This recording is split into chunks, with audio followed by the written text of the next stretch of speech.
ಕರ್ನಾಟಕ ಪ್ರದೇಶ ಕಾಂಗ್ರೆಸ್ ಸಮಿತಿ ಬೆಳಗಾವಿಯಲ್ಲಿ ಒಂದು ಪ್ರತಿಭಟನಾ ಕಾರ್ಯಕ್ರಮವನ್ನು ಹಮ್ಮಿಕೊಂಡಿದೆ. ಆ ಪ್ರತಿಭಟನಾ ಕಾರ್ಯಕ್ರಮದ ಸಂದರ್ಭದಲ್ಲಿ ಕೆಲವು ಮಹಿಳಾ ಕಾರ್ಯಕರ್ತರು ಯಾವ ಸನ್ಮಾನ್ಯ ಸಿದ್ದರಾಮಯ್ಯನವರು ಇತ್ತೀಚೆಗೆ ಯುದ್ಧದ ಅವಶ್ಯಕತೆ ಇಲ್ಲ, ನಾವು ಬುದ್ಧನ ನಾಡಿನವರು, ಪಾಕಿಸ್ತಾನ ಜೊತೆ ಯುದ್ಧ ಮಾಡಬಾರ್ದು ಅನ್ನುವಂಥ ಒಂದು ಹೇಳಿಕೆಯನ್ನು ಕೊಟ್ಟಿದ್ದರು. ಬಹುಶಃ ಇಡೀ ದೇಶದ ಜನ ಆ ಭಯೋತ್ಪಾದಕ ಕೃತ್ಯವನ್ನು ಖಂಡಿಸಿದೆ. ಅದರ ಹಿಂದಿರ್ತಕ್ಕಂಥ ಪಾಕಿಸ್ತಾನದ ಕೃತ್ಯವನ್ನು ಕೂಡ ಅನೇಕ ರಾಷ್ಟ್ರಗಳು ಖಂಡಿಸಿ ಭಾರತದ ಜೊತೆ ನಿಲ್ತಕ್ಕಂಥ ಕೆಲಸ ಇವತ್ತು ಮಾಡಿದವು, ನಮಗೆಲ್ಲ ಗೊತ್ತಿದೆ.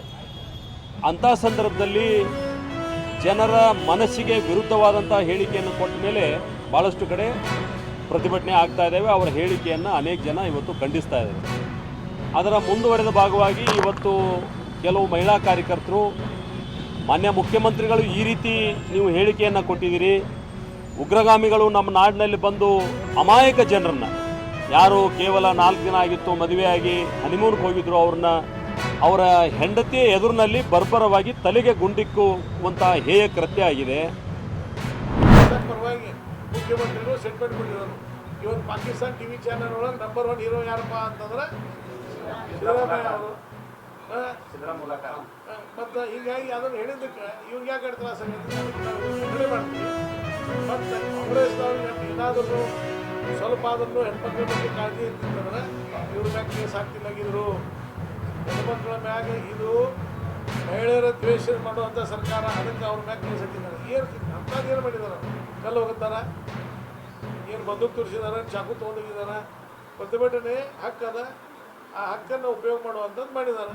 ಸಂವಿಧಾನ ಹೇಳ್ತೇವೆ, ಮತ್ತು ನೀವು ಸಂವಿಧಾನ ರಕ್ಷಣೆ ಮಾಡಿದ್ರೆ ಸಂವಿಧಾನ ರಕ್ಷಣೆ ಮಾಡ್ತೇವೆ ಅಂತ ಹೇಳಿ ಸ್ಟೇಜ್ ಮ್ಯಾಗ ಸಂವಿಧಾನ ಕೊಲ್ಲುವಂಥದ್ದು ಮಾಡಿದ್ದಾರೆ. ಇವತ್ತು ಸ್ಟೇಜ್ ಮ್ಯಾಗ ನಿಂತಾನೆ ಒಬ್ಬ ಪೊಲೀಸ್ ಅಧಿಕಾರಿನ ಹೊಡ್ಯಕ್ಕೆ ಹೋಗೋದಂದ್ರೆ ಇದು ಸಂವಿಧಾನ ಹತ್ಯೆ ಅಲ್ಲ, ಒಬ್ಬ ರಾಜ್ಯದ ಮುಖ್ಯಮಂತ್ರಿಗೆ ಮಾಡೋಕ್ಕೆ ಸಾಧ್ಯ ಐತಿ. ಅದಕ್ಕೆ ಈ ಕಾಂಗ್ರೆಸ್ನವ್ರದ್ದು ಈ ಇವತ್ತಿನ ಕಾರ್ಯಕ್ರಮದಿಂದ ಪೂರ್ಣ ಬಂದು ಬಯಲಾಗಿದ್ದದ. ಹೀಗಾಗಿ ಕಾಂಗ್ರೆಸ್ನವರು ದೇಶದ ಬಗ್ಗೆ ಚಿಂತನೆ ಮಾಡಬೇಕು.